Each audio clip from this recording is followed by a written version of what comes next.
Alright, so let's talk about this. I don't have a smile on my face because I'm not very happy. How did this happen? How did Kepler become like this? He's also got some neurological problems where he will wave his hands around in the air, and it's just sad. So what happened? Well, I have an Arcadia 12% T5 HO light for UVB. I have a heat lamp, a 100 watt one on a dimmer, so I can get his temperature just right. And his temperature is at 100 to 110 on his basking spot, and around 80 degrees on the cool side of his cage. This is all proper temperature and UVB lighting. Where are you going, bud? Where are you going? Where are you going? You want to look at the camera? Look. There, now they can see you. Anyway, his feeders, because he's a baby, his feeder insects are a variety, obviously, and they are dusted every day with calcium and every Sunday with vitamins. This is proper for a baby bearded dragon. He also eats greens, so he will eat a mix. I got the spring mix of greens. There's some debate on spinach and kale, bok choy, but all of these things are okay to feed as long as they are in a mix of other greens, and you're not just giving them kale, or you're not just giving them spinach, because of the oxalate count in those greens that can bind calcium and not allow the body to use that calcium. So as long as there's other greens in there that are providing more calcium and things. He got carrots, he got zucchini, he got, near the end, he got some celery, and yesterday he tried a grape and really liked it.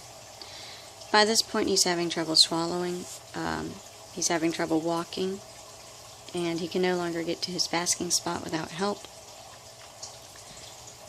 What has happened here is Kepler is not genetically fit to thrive.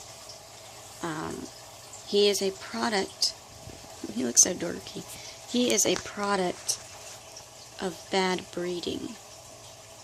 The person who bred this bearded dragon either did not know the genetics of the parents or didn't really care. And so his genetics have given him a bad chance for survival. They have warped his structure, his bone structure, and they have given him neurological damage. I'm also a genetic anomaly. I have visual impairment in my eyes. I didn't develop all the way. We're all a product of our genes, and the difference between us and bearded dragons is, especially in a breeding community, you need to know what you're doing, and you need to be responsible. It's not anyone's fault that Kepler survived, now is alive. He is a bearded dragon, and he has a wonderful personality. But, honestly, he should have never been bred in the first place, because he has so many problems. This is a problem that will affect him, and will affect me as a consumer, as a buyer of this bearded dragon. If there's other beardies in that clutch of bearded dragons, it will affect those consumers or buyers of bearded dragons. Today, I am taking Kepler to the vet to have a small checkup to see about his bone structure, but in the end, I am going to have him put down today. He seems like a happy bearded dragon right now, but he will not last for much longer, and he will eventually go into paralysis of his back legs, and he will become miserable.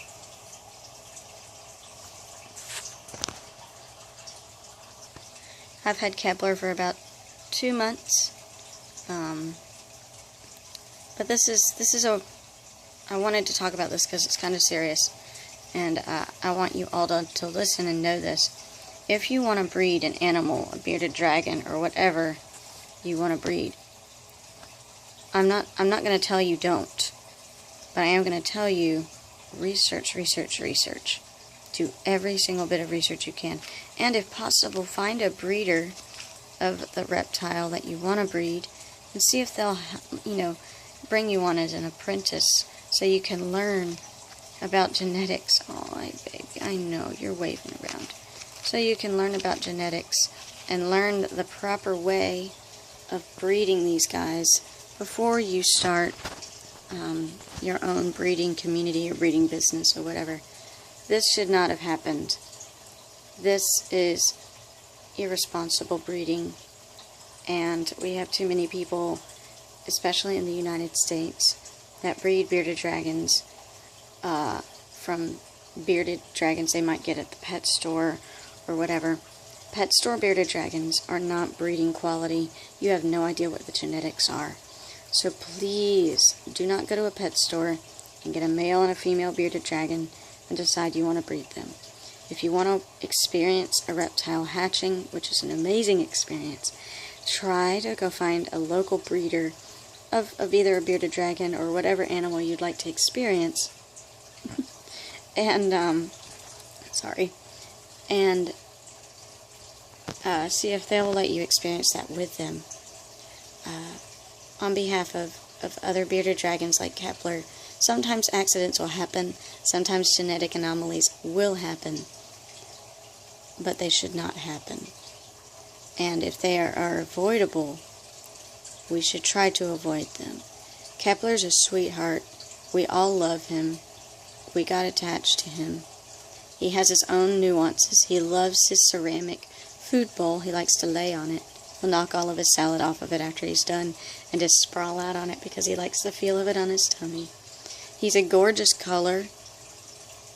He eats everything. I know I said in videos all over the place that he eats. He seems healthy, but he has these genetic anomalies that are going to very soon kill him.